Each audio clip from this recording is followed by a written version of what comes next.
Už o 34 dní sa stretneme v Púchove na majstrovstvách Slovenska v mažoretkovom športe.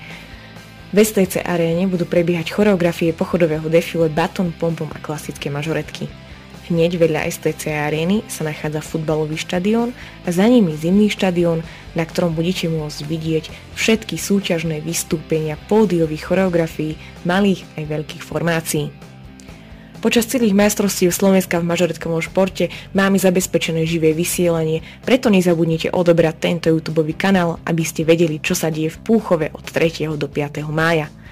Na tomto mieste je zabezpečené parkovanie pre autobusy, ktoré prídu so súťažiacimi z celého Slovenska.